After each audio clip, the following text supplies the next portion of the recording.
Hello दोस्तों, कैसे आप सभी लोग। आज हम लोग स्टार्ट करेंगे हमारा last chapter number 14 miscellaneous topics के रिवीजन। ये जो चैप्टर है ना, इसमें हमारे सारे ऐसे टॉपिक्स कवर है जो कि हमारे आईसीए ने ऑलरेडी हमारे सारे बाकी चैप्टर्स के अंदर कवर कर रखे हैं, लेकिन उन टॉपिक्स का वहां पर कोई लॉजिक नहीं बनता था। इसलिए हमने क्या किया, उनको उठाकर यहाँ पर हमने मिसलेनियस के अंदर डाल दिया। सिर्फ 5 पेज का चैप्टर है, जल्दी से खत्म हो जाएगा। एंड ये चैप्टर भी आपके लिए काफी ज्यादा इंपॉर्टेंट है, क्योंकि अगर इससे क्वेश्चन आ गया ना तो बहुत ईजी आएगा। अगर इससे क्वेश्चन आ गया तो इजी आएगा, नहीं आया तो फिर आएगा ही नहीं, राइट। तो इसको भी करके जाएंगे मिसलेनियस टॉपिक्स को। सबसे पहले टॉपिक आता है हमारा एग्रीकल्चर इनकम, सेक्शन नंबर 10(1). तो मैंने आपको चैप्टर नंबर 1 बेसिक्स के अंदर समझाया था कि हमारी जो सेंट्रल गवर्नमेंट होती है ना, उसके पास एग्रीकल्चर इनकम के ऊपर टैक्स लगाने की पावर नहीं होती। वो जो वहां पर हम लिस्ट देखते थे ना, हमारी यूनियन लिस्ट, हमारी स्टेट लिस्ट, हमारी कंकरेंट लिस्ट, तो वहां पर यूनियन लिस्ट में एग्रीकल्चर इनकम नहीं थी। तो हमारी सेंट्रल गवर्नमेंट जो एग्रीकल्चर इनकम के ऊपर टैक्स नहीं लगा सकती। कौन सी वाली? That is arising from agriculture land situated in India. इसका मतलब कि सर, अगर आपका एग्रीकल्चर लैंड इंडिया के अंदर सिचुएटेड है ना, तो ही उसको एग्जम्पशन मिली हुई है, तो ही वो उसके ऊपर टैक्स नहीं लगेगा। लेकिन अगर मान लो आपका एग्रीकल्चर लैंड इंडिया के बाहर है, मान लो आपका यूएसए में है, आपके पास यूएसए से कोई खेती की इनकम आती है ना, तो वो आपकी यहाँ पर एग्जेम्प्ट नहीं होगी, उसके ऊपर टैक्स आपका लग जाएगा। That will not be exempt, उसके ऊपर आपका टैक्स लग जाएगा। अच्छा देखो, एग्रीकल्चर इनकम का आखिर मीनिंग होता क्या है। तो देखो, एग्रीकल्चर इनकम का मतलब होता है कि अगर आपने कोई एग्रीकल्चर प्रोड्यूस बेचा, जैसे आपने गेहूं उगाए, जैसे आपने चावल उगाए, तो अगर आप चावल बेचते हो, चावल यानी कि राइस अगर आप बेचते हो, तो उसमें आपको कुछ इनकम होती है, तो वो आपकी एग्रीकल्चर इनकम मानी जाती है। इसके अलावा अगर मान लो आपके पास कोई एग्रीकल्चर लैंड था या कोई फार्म बिल्डिंग थी जो कि एग्रीकल्चर पर्पज के लिए यूज होता था, उसको आपने रेंट पे दे दिया, तो उससे जो आपका रेंट आएगा ना, रेंट भी आपका एग्रीकल्चर इनकम ही माना जाएगा।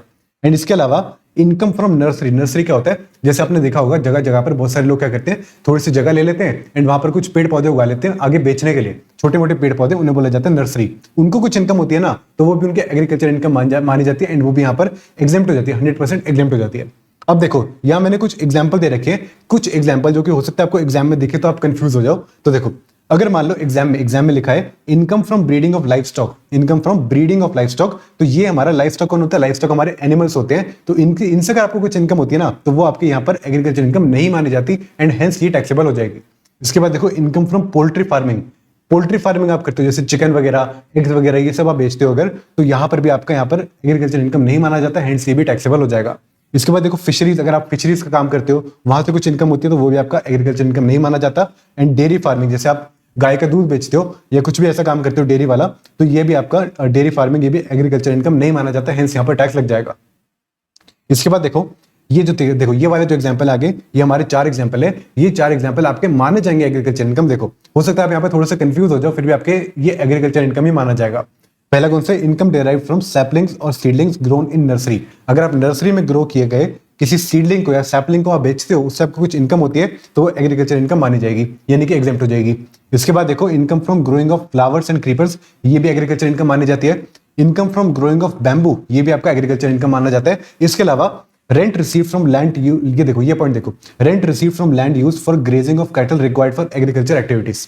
मान लो कोई ऐसी कैटल है, यानी कि कुछ गाय वगैरह, जो आपकी कैटल बोला जाता है इनको, कोई कैटल है जो कि आपकी एग्रीकल्चर एक्टिविटीज के लिए काम आती है, और उसको आपने कुछ लैंड दे दिया, उनको रेंट पे दे दिया कि यहाँ पर आके मेरे लैंड पर घास चर लो, उसको बोला जाता है ग्रेजिंग। अगर मान लो ऐसे में आपको कुछ रेंट रिसीव होता है ना, तो वो भी आपको यहाँ पर एग्रीकल्चर एक्टिविटी माना जाएगा। लेकिन ध्यान से देखो, कैटल जो आपकी एग्रीकल्चर एक्टिविटीज के लिए यूज होगी, तभी यहाँ पर एग्रीकल्चर एक्टिविटी उसको माना जाएगा। अब देखो, एक पॉइंट आता है सेल ऑफ एग्रीकल्चर प्रोड्यूस। देखो, 2 केस हो सकते हैं। आपने जो अपना एग्रीकल्चर प्रोड्यूस, जो आपने मान लो आपने कुछ अपने चावल बेचे, मान लो। अब देखो, अगर आप अपना एग्रीकल्चर प्रोड्यूस बेचते हो, तो आपके पास 2 ऑप्शन है। या तो आप एक काम करो, उसको एज इट इज बेच दो, यानी कि इन रॉ फॉर्म आप उसको बेच दो विदाउट एनी प्रोसेसिंग। अगर आप ऐसा करते हो तो जितनी भी इनकम आपको आएगी, वो सारी की सारी आपकी एग्रीकल्चर इनकम बन जाएगी, एंड हेंस यहाँ पर आपकी वो एग्जेम्प्ट हो जाएगी, राइट। लेकिन मान लो अगर आप एग्रीकल्चर प्रोड्यूस बेचते हो, लेकिन आप उसके ऊपर कुछ ऑप्शनल प्रोसेसिंग करते हो। ध्यान से देखो, मैंने बोला ऑप्शनल, मैंडेटरी नहीं है, यानी कि अगर आप ये वाली प्रोसेसिंग नहीं करोगे तो भी आपका सामान बिक जाएगा, तो भी कोई दिक्कत नहीं आएगी, आपका सामान बिक जाएगा। उसको बोला जाता है ऑप्शनल प्रोसेसिंग।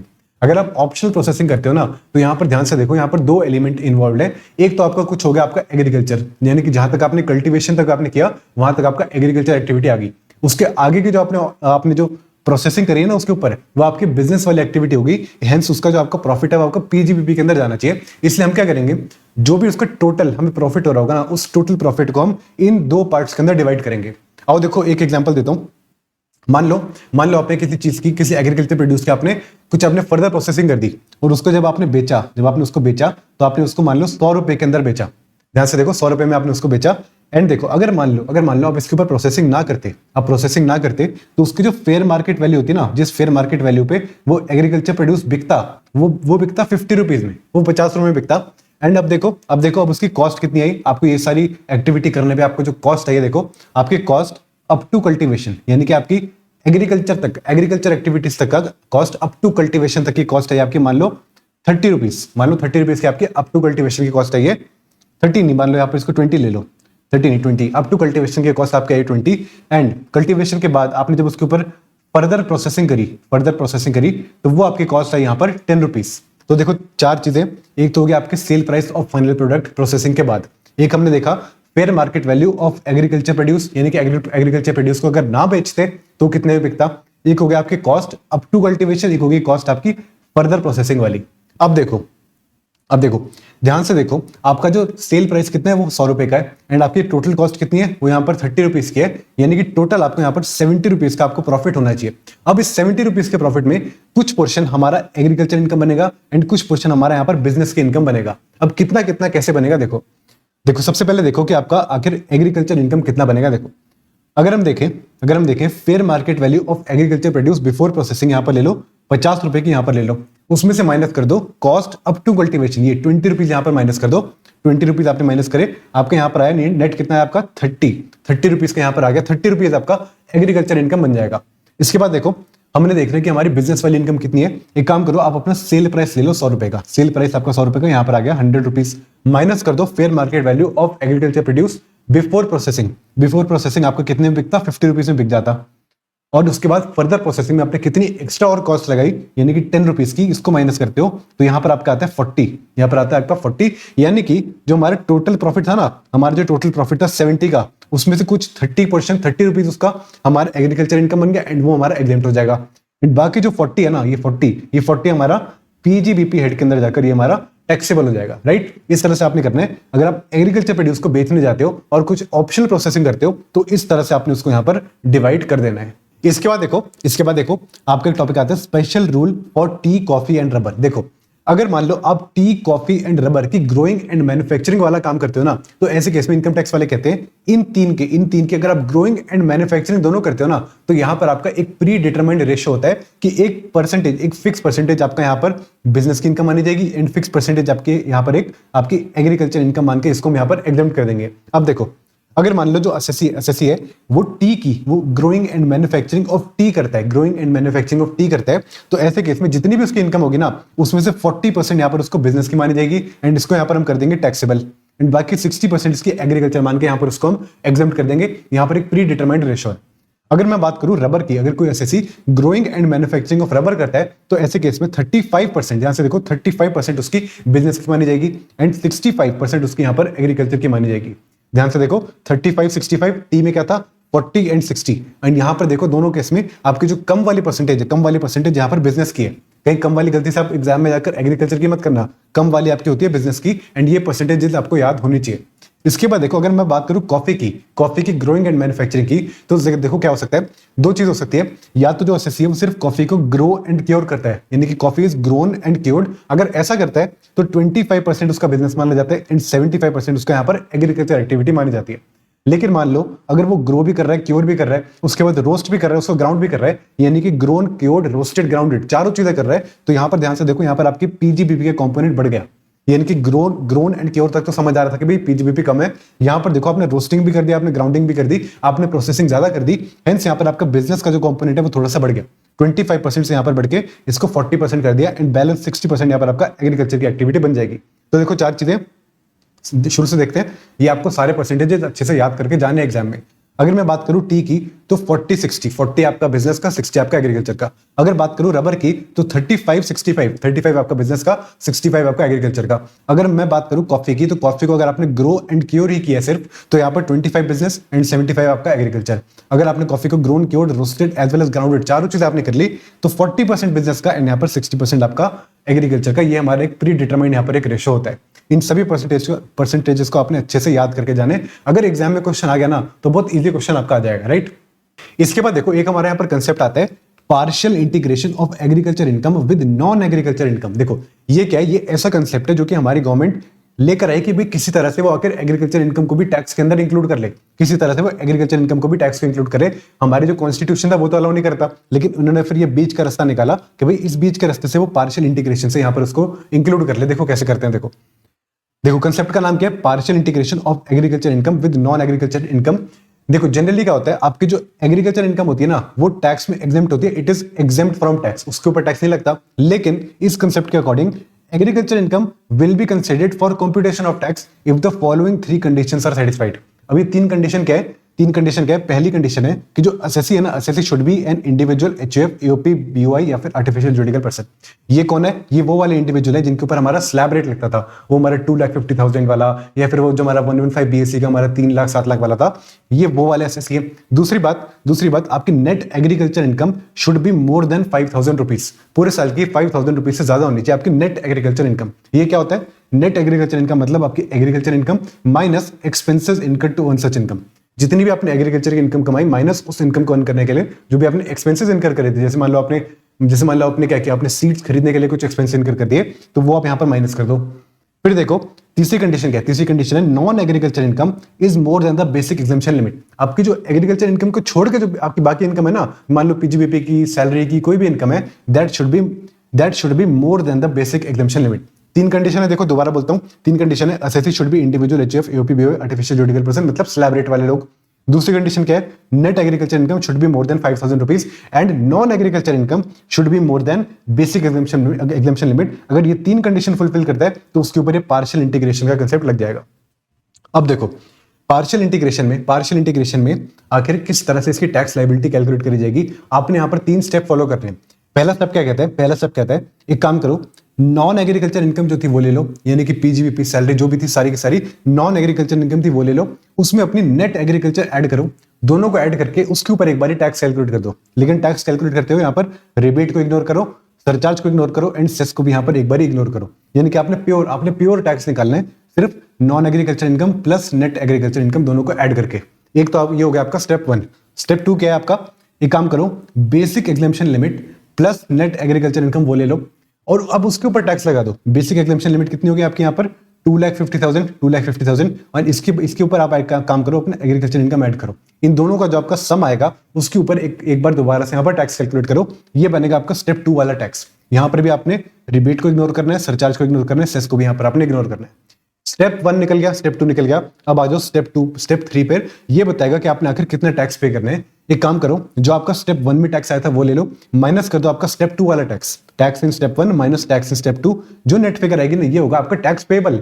अब इसमें काम करो, इसमें आपको रिबेट देनी है या माइनस करनी है तो वो माइनस कर दो, सरचार्ज ऐड करना है तो वो कर दो, फिर सेस ऐड करो तो वो करो। ये जो फाइनल अमाउंट आएगी ये बनेगी आपकी टैक्स पेबल। इसको बोला जाता है आपका partial integration of agriculture income. मतलब आपने क्या किया, आपने टैक्स तो लगा दिया लेकिन टैक्स की जो आपकी लिमिट है ना उसको कैलकुलेट करने के लिए, यानी कि आपने उसको कंसीडर कर लिया, आपने एग्रीकल्चर इनकम को कंसीडर कर लिया टैक्स कैलकुलेट करने के लिए। It will be considered for computation of tax. Agriculture income वैसे तो एग्जेम्प्ट है लेकिन it will be considered for computation of tax. कैसे, कुछ इस तरह से जैसे हमने यहाँ पर सीखा। इजी क्वेश्चन आएगा इसका, आप 1-2 बार इसको रीड करोगे ना, इसका 1-2 आप क्वेश्चन सॉल्व करोगे, आपको इसके अंदर कॉन्फिडेंस आ जाएगा। अगर इसका क्वेश्चन आपको एग्जाम में आ गया तो बहुत ईजी आएगा एंड इसमें आपको 100% स्कोर आप कर पाओगे, राइट। इसके बाद देखो एक हमारा कंसेप्ट आता है हमारा alternative minimum tax, AMT, section number 115 JC. Section number 115 JC alternate minimum tax. अब देखो ये जो एएमटी का कंसेप्ट होता है ना, that is applicable for all assessees except company. Company को छोड़ के हर तरह के एसएससी, चाहे कोई इंडिविजुअल हो, चाहे कोई फर्म हो, चाहे कोई एओपी बीओआई कुछ भी हो, हर तरह का एसएससी कंपनी को छोड़ के उसके ऊपर अप्लाई करता है हमारा एएमटी का कंसेप्ट। लेकिन ऐसा क्यों, क्योंकि कंपनी जो होता है ना उसके ऊपर एमएटी यानी कि मैट अप्लाई करता है, मिनिमम ऑल्टरनेटिव टैक्स। ये आपका सीए फाइनल पे आएगा, उसकी चिंता नहीं करनी। हमने देखने की एएमटी में क्या होता है। एएमटी में कहते हैं कि आप एक काम करो, सबसे पहले तो normal provisions of the act के अकॉर्डिंग यहां पर अपने टैक्स कैलकुलेट कर लो, वो ले लो, या फिर एडजस्टेड टोटल इनकम कैलकुलेट करो एंड उसका 18.5% करो, उतने का टैक्स हमें दे दो विच एवर इज हायर। ध्यान से देखो मैंने क्या बोला, नॉर्मल प्रोविजंस मतलब हमारे जो हमारे न्यू स्कीम थी ना 115 बीएससी, उसकी बात नहीं कर रहा, जो हमारे नॉर्मल प्रोविजंस थे उसके अकॉर्डिंग टैक्स कैलकुलेट करो, या फिर एडजस्टेड टोटल इनकम का 18.5% विच एवर इज हायर, उतने का यहाँ पर आप अपना टैक्स पे कर दो, उसे बोला जाता है मिनिमम ऑल्टरनेटिव टैक्स। अच्छा एक पॉइंट देखो, जब हम ये 18.5% करेंगे ना तब हम ये देखेंगे कि हमारी जो टोटल इनकम है क्या वो हमारे सरचार्ज वाले लिमिट से क्रॉस कर रही है। और यहाँ पर जो हम टोटल इनकम देखेंगे ना, हम यहाँ पर एडजस्टेड टोटल इनकम देखेंगे, अपने ओरिजिनल वाले नहीं देखेंगे, अपने एडजस्टेड टोटल इनकम देखेंगे। अगर वो हमारी सरचार्ज को क्रॉस कर रही है तो हमने उसके पास सरचार्ज यहाँ पर सेस भी हमने उसके ऊपर ऐड करना है, वो हमारी फिगर आएगी, उसको हम कंपेयर करेंगे यहाँ पर tax payable as per normal provisions. फिर जो जो में से जो हायर होगा उसको यहाँ पर टैक्स पे कर देंगे, इसलिए इसको बोला जाता है ऑल्टरनेट मिनिमम टैक्स। अब सवाल आते हैं कि ये जो मैंने देखा ना एडजस्टेड टोटल इनकम एटी है, इसको आकर हम लोग कैसे कैलकुलेट करें। तो देखो बहुत ईजी है, बहुत ज्यादा ईजी है, ध्यान से देखो। सबसे पहले काम करो, जो भी आपके नॉर्मल प्रोविजंस के अकॉर्डिंग जो आपकी टोटल इनकम आ रही थी ना, ये वाली जिसके ऊपर आपने ये वाला टैक्स निकाला था, वो वाली इनकम यहाँ पर ले लो। Total income as per the normal provisions of that, मतलब जैसे आज तक आप करते हो ना, वो वाली जो आपकी टोटल इनकम थी वो ले लो, उसमें काम करो। अगर मान लो आपने सेक्शन 10 के आपने डिडक्शन ले रखी है, कौन सी, ये हमारी जो SEZ वाली होती थी, स्पेशल इकोनॉमिक जोन वाली, हमने देखी थी हमने, ये वाली डिडक्शन अगर आपने ले रखी है तो वो डिडक्शन यहाँ पर उसको पहले ऐड बैक कर दो। वैसे ही अगर आपने मान लो 80 IS से 80 RRB की जो आपकी इनकम बेस्ड डिडक्शन थी ना, जिसमें हमने सिर्फ 3 डिडक्शन पड़ी थी, हमारी 80 JJAA जो हमारी ये न्यू एम्प्लॉयज वाली होती थी वो, या फिर 80 QQB एंड 80 RRB, ये दोनों हमारी रॉयल्टी वाली होती थी वो, ये सारी डिडक्शन अगर आपने ले रखी है तो ये भी यहाँ पर ऐड बैक कर दो। इसके अलावा अगर आपने सेक्शन 35 AD की जो हमारे स्पेसिफाइड बिजनेस होते थे, हमारे जो PGBP में हमने देखा था 35 AD की आपने डिडक्शन ले रखी है कैपिटल एक्सपेंडिचर की वहां पर, तो वो भी यहाँ पर ऐड बैक कर दो। लेकिन एक चीज आपने माइनस भी करनी है, 35 AD वाले जो एसेट थे ना, जिसके आपने 100% कैपिटल एक्सपेंडिचर की आपने डिडक्शन ले ली थी, उन एसेट्स पे अगर आप 35 AD का बेनिफिट ना लेते तो आपका यहाँ पर कितना उनके ऊपर डिप्रिसिएशन बनता, वो यहाँ पर अपने माइनस भी करना है। एंड उसके बाद जो नेट फिगर आएगी उसको बोलेंगे एडजस्टेड टोटल इनकम। तो देखो ध्यान से देखो, सबसे पहले आपने टोटल इनकम ली as per the normal provisions of that, वो आपने ले ली, उसमें आपने 3 चीज ऐड करी। एक तो 10AA वाली आपने यहाँ पर डिडक्शन वापस ऐड बैक कर दी, उसके बाद आपने 80 QQB, 80 RRB, 80 JJAA ये वाली भी आपने यहाँ पर ऐड बैक कर दी। इसके बाद आपने सेक्शन 35 AD का ना आपने इफेक्ट रिवर्स कर दिया, आपने उसका इफेक्ट रिवर्स कर दिया। एक तो आपने जो कैपिटल एक्सपेंडिचर की जो 100% डिडक्शन ले रखी थी वो आप यहाँ पर ऐड बैक कर दो। दूसरा, उन एसेट्स पे जितनी डेप्रिसिएशन बननी चाहिए थी इंक्लूडिंग एडिशनल डेप्रिसिएशन, अगर मान लो एडिशनल डेप्रिसिएशन के लिए वो एलिजिबल होता, वो जो हमने वहां देखा था, वो जो 20% की मिलती थी न्यू प्लांट एंड मशीनरी पे मिलती थी, अगर मान लो एडिशनल डेप्रिसिएशन के लिए भी वो एलिजिबल था ना, तो वो भी उसको डेप्रिसिएशन मिलेगी। यानी कि नॉर्मल डेप्रिसिएशन जो बनती थी उन एसेट्स पे वो, प्लस जो एडिशनल डेप्रिसिएशन मिलती थी वो भी मिलेगी। ये भी उसको यहाँ पर माइनस कर दो, जो नेट फिगर आएगी वो आएगी आपकी एडजस्टेड टोटल इनकम। इस एडजस्टेड टोटल इनकम का आप करोगे 18.5%, और अगर ये एडजस्टेड टोटल इनकम जो है, अगर ये मान लो अपनी सरचार्ज वाली लिमिट को क्रॉस करती है तो यहाँ पर आप सरचार्ज भी ऐड करोगे, फिर दिस अमाउंट और tax payable whichever is higher, उतने के अमाउंट का आप यहाँ पर टैक्स पे कर दोगे। अब देखो यहाँ पर कुछ पॉइंट आते हैं बहुत ज्यादा इंपॉर्टेंट। देखो ये पॉइंट क्या कहता है, ये पॉइंट कहता है कि AMT का जो कंसेप्ट है ना, जो हमने अभी अभी देखा, that is not applicable if आपकी एडजस्टेड टोटल इनकम जो है that is only up to 20 lakh. किसके लिए, अगर individual HUF, AOP, BOI, artificial juridical इनकी बात करें तो ये जो पॉइंट है सिर्फ इन लोगों के लिए। अगर मैं बात करूं किसी individual HUF, AOP, BOI, artificial judicial person, मतलब कि वो वाले लोग जिनके ऊपर स्लैब रेट लगता था, जिनके ऊपर वो 2.5 लाख वाला स्लैब रेट लगता था, उनकी बात कर रहा हूं। अगर उन लोगों की adjusted total income up to 20 lakh है ना, तो उनके ऊपर AMT अप्लाई ही नहीं करता, उनको इस वाली झंझट के अंदर नहीं पड़ना। उनको अगर अप टू 20 लाख है तो अप्लाई नहीं करना, 20 लाख से ज्यादा है ना तो उसके ऊपर AMT अप्लाई कर जाएगा। इसके बाद देखो एक पॉइंट और, AMT का जो कंसेप्ट है ना, ये 18.5%, ये आपने तभी लगाना है जब आपने इन तीनों में से कोई भी आपने डिडक्शन ले रखी है, तभी आपने AMT वाला कंसेप्ट लगाना है। मान लो अगर आपने 10AA वाली SEZ वाली डिडक्शन ले रखी है तभी आपने AMT लगाना है, या फिर आपने 80 IS 80 RRB में ये 3 डिडक्शन 80 QQB, RRB, 80 JJAA, अगर आपने इनमें से कोई भी डिडक्शन ले रखी है तो ही आपके ऊपर AMT लगेगा, या फिर आपने 35 AD स्पेसिफाइड बिजनेस वाली डिडक्शन ले रखी है तो ही आपके ऊपर AMT लगेगा, नहीं तो आपको लगेगा ही नहीं तो ये वाली झंझट में आपने पढ़ना ही नहीं है, आपने इसको कुछ नहीं करना। अगर आपने डिडक्शन ले रखी है तभी आपने करना है। एंड एक बात और, ये जो AMT है ना, that is not applicable under 115 BSE, जो हमारी डिफॉल्ट टैक्स रिजीम है, जो हमारी न्यू वाले रिजीम है 115 BSE में, उसमें भी ये वाला झंझट नहीं है AMT का। यानी कि AMT सिर्फ ओल्ड प्रोविजन में जो हमारे नॉर्मल प्रोविजन है ना उसके अकॉर्डिंग अप्लाई करता है, वैसे उसके बाहर अगर आप 115 BSE में आते तो आपके ऊपर अप्लाई नहीं करता। अब देखो आपके लिए मोस्ट इंपॉर्टेंट कंसेप्ट, ये देखो, ये है आपका AMT credit section number 115 JD। इसका क्या कंसेप्ट है, देखो ध्यान से देखो।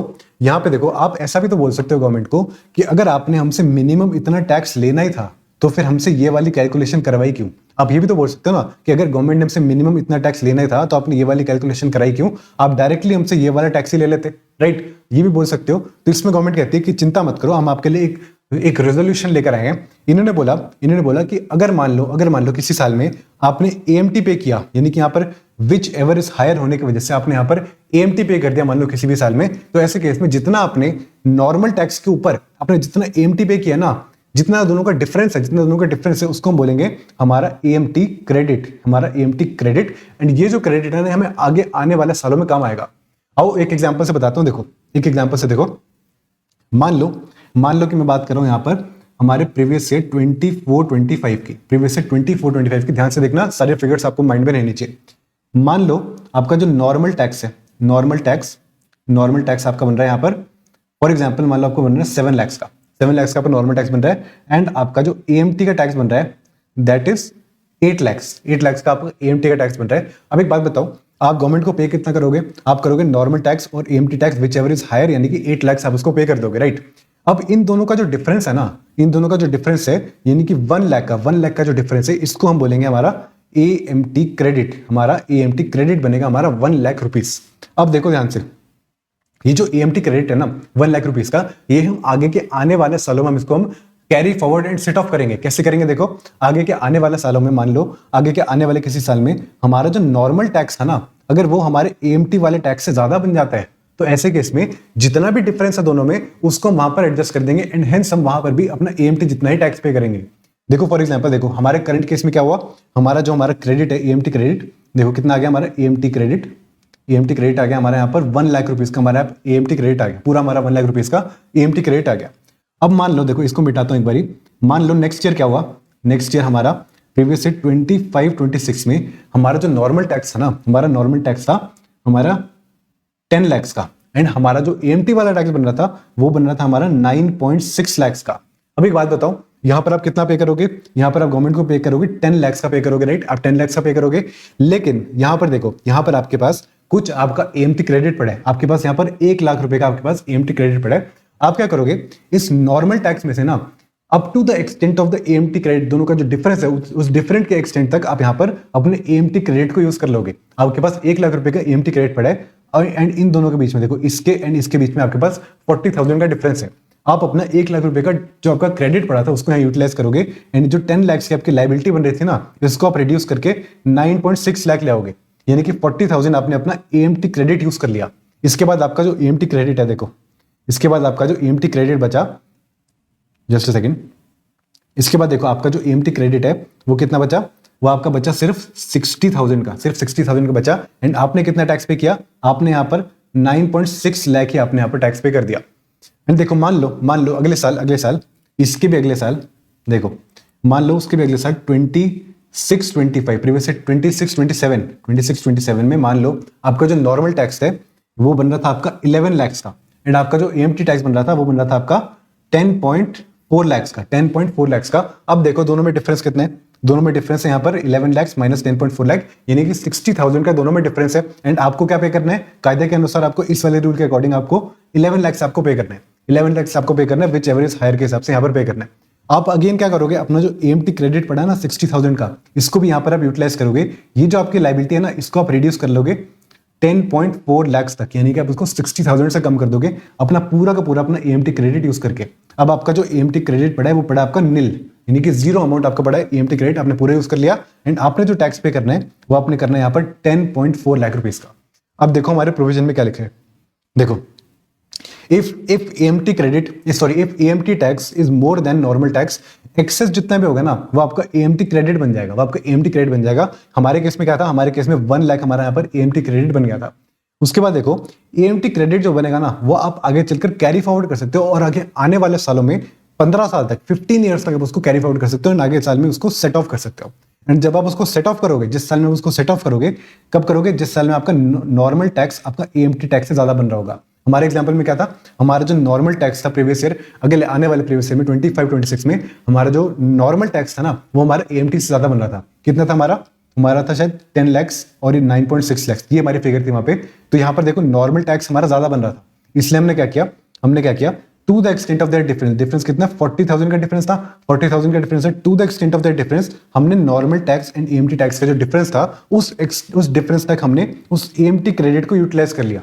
एंड हेंस हमने यहाँ पर भी अगेन हमने 9.6 लाख से हमने वहां पर पे कर दिया। उसके बाद देखो हाँ ये देखो, ये पॉइंट क्या कहता है, लास्ट पॉइंट कहता है AMT credit can be claimed in subsequent year even if AMT is not applicable in that year. देखो ये पॉइंट क्या कहता है, देखो ये पॉइंट कहता है कि देखो मान लो अगले आने वाले सालों में, मान लो अगले आने वाले सालों में आपने ये कंडीशन फुलफिल नहीं करी, ये वाली जो आपकी कंडीशन थी आपकी एएमटी अप्लाई करने वाली, या तो ये हो गया कि आप इंडिविजुअल एचएफ एओपी बीवाई हो और आपकी जो एडजस्टेड टोटल इनकम है वो अप टू 20 लाख है, या तो ये हो गया, या फिर आपने ये वाली डिडक्शन नहीं ली थी, या फिर आपने न्यू रिजिम ऑप्ट कर ली थी। तो ऐसे केस में आपके ऊपर एएमटी अप्लाई नहीं करा तो भी आप उसका एएमटी का जो आपको क्रेडिट बनेगा उसको आप तब भी यहाँ पर यूटिलाइज कर सकते हो, can be claimed in subsequent years even if AMT is not applicable in that year, right. इसके बाद हमारा टॉपिक आता है हमारा tax on deemed income, section number 115 BBE.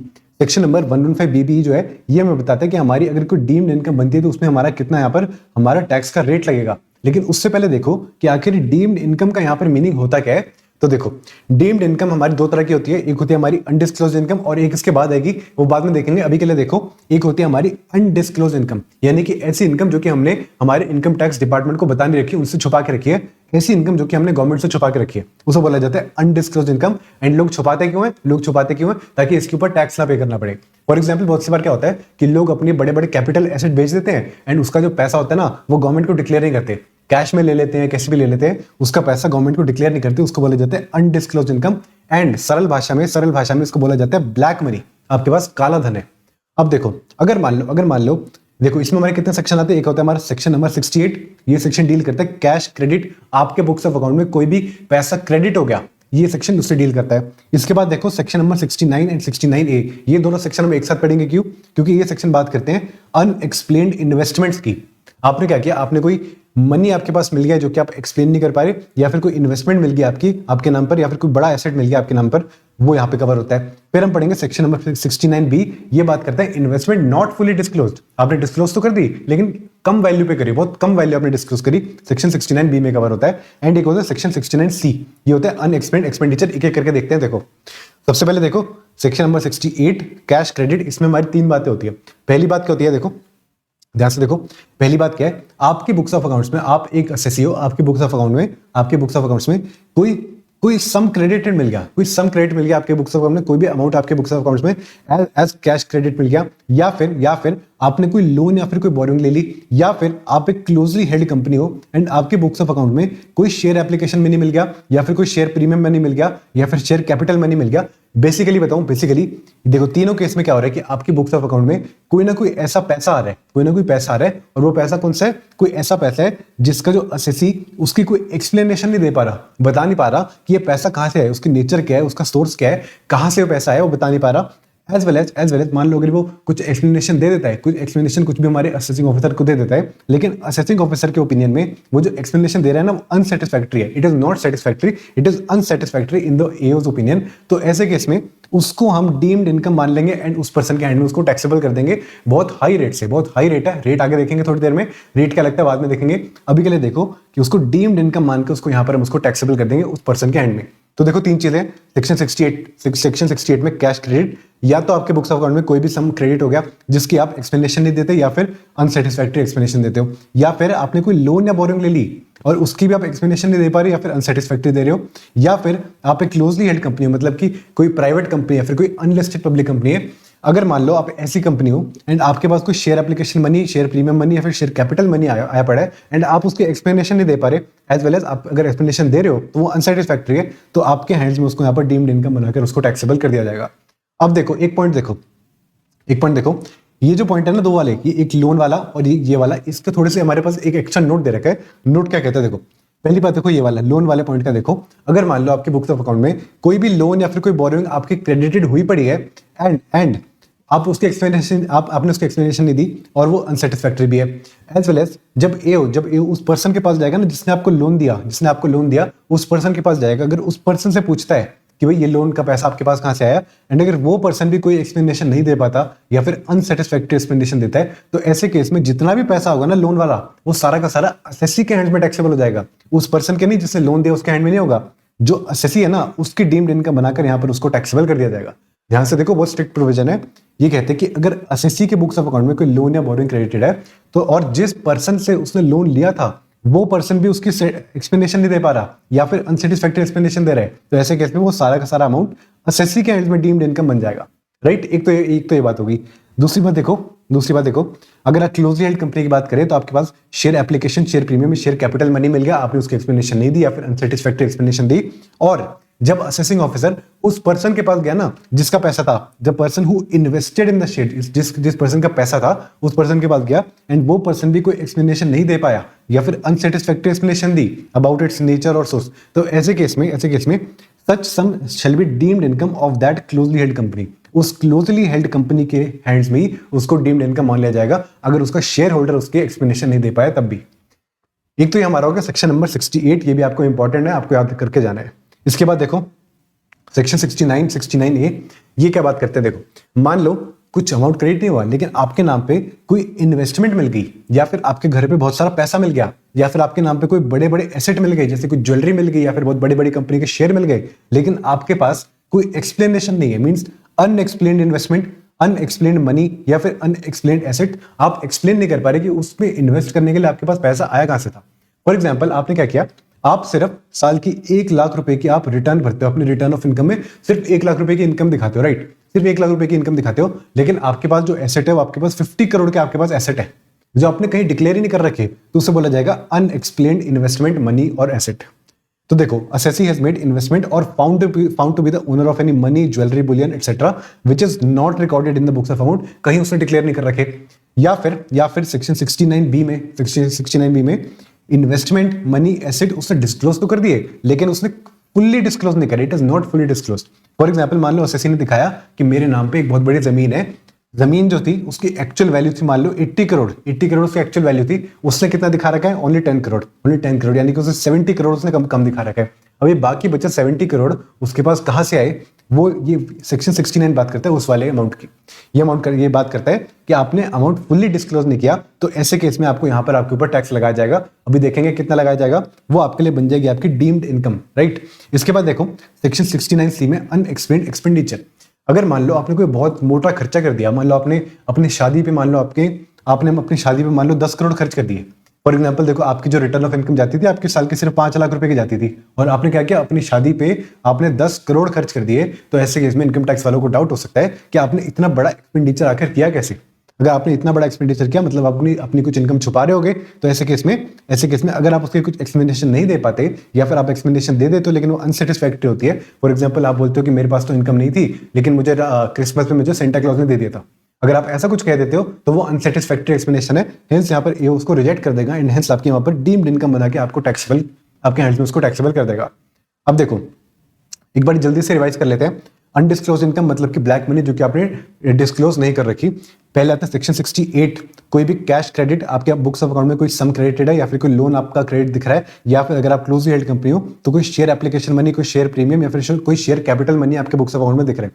अगर हम बात करें लोन की या फिर शेयर कैपिटल की, तो ऐसे केस में जिस पर्सन से हमने लोन लिया था अगर वो भी एक्सप्लेनेशन नहीं दे पाता या फिर अनसेटिस्फैक्टरी एक्सप्लेनेशन देता है तो वो इनकम भी हमारे हैंड्स में डीम्ड इनकम बन जाएगी।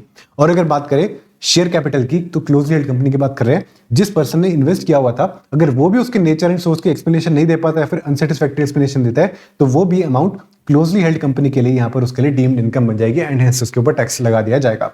सेक्शन 69 ये बात करता है अनएक्सप्लेन्ड इन्वेस्टमेंट। आपने इन्वेस्टमेंट तो कर दी लेकिन आप बता नहीं सकते कि आपके पास वो इन्वेस्टमेंट करने के लिए पैसा आया कहां से था।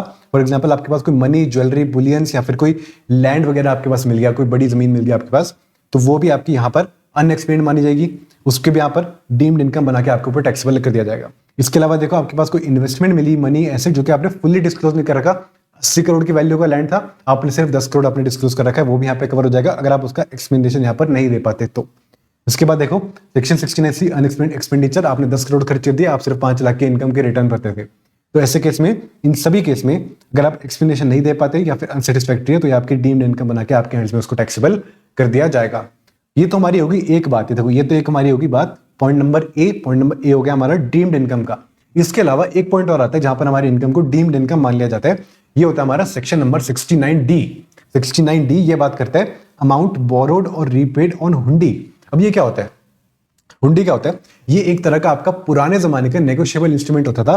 This was kind of a promissory note. क्या था प्रॉमिसरी नोट, इस पे क्या लिखा होता था, इस पे लिखा होता था I promise to pay this sum to the other person. तो ऐसे कैसे मान लो अगर आपने हुंडी के थ्रू, देखो हुंडी आपका ट्रेड में काम आता था, क्रेडिट पे सामान लेने का, ये सब काम आता था। अभी के लिए आपको उसको ध्यान देने की जरूरत नहीं है। अगर आपने मान लो हुंडी पे आपने कोई अमाउंट बोरो किया या फिर आपने अमाउंट रीपे किया, कैसे? अदर देन थ्रू अकाउंट पे चेक। अकाउंट पे चेक से नहीं किया, अदर देन थ्रू अकाउंट पे चेक किया, तो ऐसे केस में मान लो अगर आपने कुछ अमाउंट बोरो किया ना, एंड बोरो करते हुए आप पकड़े गए, बोरो करते हुए आप पकड़े गए, तो जितना अमाउंट आपने बोरो किया उसको आपकी डीम्ड इनकम बनाकर यहाँ पर उसको टैक्सेबल कर दिया जाएगा। डीम्ड इनकम बना के उसको यहाँ पर टैक्सेबल कर दिया जाएगा। लेकिन मान लो अगर आप बोरो करते हुए पकड़े नहीं गए, तो उसके बाद आप रीपे करते हो, रीपे करते हो आप पकड़े गए ना, तो रीपे करते हुए आपको उसकी डीम्ड, आपके हैंड्स में उसको डीम्ड इनकम बना दिया जाएगा। ध्यान से देखो, अगर आप बोरो करते हुए पकड़े गए तो बोरो करते हुए बना देंगे, अगर आप रीपे करते हुए पकड़े गए तो रीपे करते हुए बना देंगे। लेकिन एक चीज का ध्यान रखना, एक चीज का ध्यान रखना, एक चीज का ध्यान रखना, अगर मान लो एक बार बोरो करते हुए आपके हैंड्स में उसको टैक्सेबल कर दिया था ना, तो आगे चलकर जब आप उसको रीपे करोगे ना, तब उसको दोबारा से यहाँ पर टैक्सेबल नहीं किया जाएगा, दोबारा से उसको टैक्सेबल नहीं किया जाएगा। क्योंकि सिंपल सी बात है, एक बार वो अमाउंट आपकी इनकम बन चुकी है, तो जब आप रीपे कर रहे हो ना, तो दोबारा उसको यहाँ पर टैक्सेबल बनाने की जरूरत नहीं है। राइट, ये वाला पॉइंट कहता था, ये वाली बात, एक बार उसको इनकम बना लिया तो दोबारा से उसको जब रीपे करोगे तो यहाँ पर उसको दोबारा से टैक्सेबल इनकम नहीं बनाएंगे। अब देखो हमने देखा कि भी सेक्शन 115BB बात करता था टैक्स रेट की। राइट, हमने देखा डीम्ड इनकम का मीनिंग, डीम्ड इनकम में हमारी ये सारे पॉइंट आ गए, और इसके अलावा एक हमारा यहाँ पर 69D भी आ गया, ये भी हमारा डीम्ड इनकम बनेगा। अब इस डीम्ड इनकम पे कितना टैक्स रेट लगेगा, मैं आपको एक बात बताऊं, पूरे इनकम टैक्स में सबसे जो आपका हाईएस्ट रेट होता है ना, हाईएस्ट रेट आज तक का सारा यहाँ पर लगेगा। आपका पूरे इनकम टैक्स का हाईएस्ट रेट आपका यहाँ पर लगेगा, टैक्स का कितना लगेगा, आपका लगेगा 78% का। इसका मतलब कि सर अगर मान लो आपके पास 1 करोड़ की आपके पास ब्लैक मनी मिली, तो उसमें से आपको 78 लाख देना पड़ जाएगा। एंड इसके अलावा प्लस आपके कुछ तो पेनल्टी भी होती है, वो आपके सी फाइनल पे आएगी। पेनल्टी अलग से होती है, वो आपकी बहुत ज्यादा होती है। तो आपको अगर 1 करोड़ आपका मिल गया ना, तो आपको 1 करोड़ से ज्यादा ही देना पड़ जाता है। इसलिए कहते हैं ब्लैक मनी वाला काम मत करा करो। तो देखो, अगर मान लो आपके पास कुछ ब्लैक मनी मिल जाता है, कुछ आपकी डीम्ड इनकम बन जाता है 115BBE में, तो आपके ऊपर कितना रेट लगेगा, 78% का। ये 78% कैसे आया, इस 78% में 68% तो आपका टैक्स है, फिर उसके ऊपर सॉरी 60% तो आपका टैक्स है, 60% के ऊपर 25% आपका सरचार्ज है। 60% टैक्स, 60% का 25% आप ऐड करो, कितना बन जाता है आपका, 75 आ गया। 75% में अब इन दोनों में मिलाकर 4% सेस ऐड कर दो। ध्यान से देखो, 60%, फिर 60% का 25% ऐड कर दो, कितना हो जाता है आपका 15 होता है, आगे आपका 75%। 75% का 4% ऐड करो, तो यहां पर आ जाता है आपका 3%, एंड टोटल आपका आ जाता है यहां पर 78%। इस तरह से वाला टैक्स रेट कैलकुलेट किया गया है। 115BBE में हाईएस्ट आपका टैक्स रेट लगता है, ये चीज आपने याद रखनी है, 78% का। अच्छा देखो, कुछ यहाँ पर इंपॉर्टेंट पॉइंट है, देखो ये पॉइंट क्या कहते हैं। देखो, सबसे पहली बात ये बताओ, जो डीम्ड इनकम आएगी, जो आपकी ब्लैक मनी वाली इनकम है, या फिर जो आपकी हुंडी वाली जो इनकम थी, ये वाली जो आपकी डीम्ड इनकम थी, ये जो इनकम है कौन से ईयर में टैक्सेबल की जाएगी, ये टैक्सेबल की जाएगी उस साल में जिस साल में असेसिंग ऑफिसर आपको पकड़ता है। It means in the year in which it comes to the notice of the assessing officer. ऐसे नहीं आएगी कि पिछले किसी साल के पुरानी मान के टैक्सेबल कर देंगे, नहीं, it will be taxable in the year in which it comes to the notice of the assessing officer. दूसरी बात, ये जो आपकी इनकम होगी ना, ये आपकी पूरी की पूरी अमाउंट, ग्रॉस अमाउंट आपकी यहाँ पर टैक्सेबल कर दी जाएगी। इसमें आपको किसी भी तरह की डिडक्शन नहीं मिलेगी। तो आप ये सोचो कि मैंने कोई एक्सपेंडिचर इनकर किया था, मान लो कि आप बोलो कि भाई ये जो मैंने अनएक्सपेक्टेड इन्वेस्टमेंट करी थी ना, इसके लिए मेरे कुछ खर्चे भी हुए थे, वो खर्चे की मुझे डिडक्शन दो, ऐसा नहीं होगा। ये जो आपके ग्रॉस अमाउंट होगा ना, वो सारा का सारा आपका टैक्सेबल होगा। कोई भी एक्सपेंडिचर यहाँ पे अलाउ नहीं होगा, कोई भी उस इनकम को कमाने के लिए कोई लॉस हो गया था, वो भी आपका अलाउ नहीं होगा।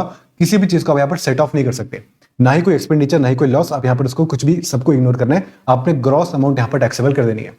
इसके बाद देखो, ये पॉइंट कहता है कि आपको चैप्टर 6A में कोई डिडक्शन भी नहीं मिलेगी। आप ये भी नहीं कर सकते कि आपको 80C 80D या कुछ भी आपको कोई भी आपको डिडक्शन मिलेगी, ऐसा भी नहीं मिलेगा। इसका सब कुछ इग्नोर होगा, आपकी ग्रॉस अमाउंट यहाँ पर टैक्सेबल होगी। एंड लास्ट एक पॉइंट, आपको बेसिक एग्जेम्पशन लिमिट का बेनिफिट भी यहाँ पर नहीं मिलेगा।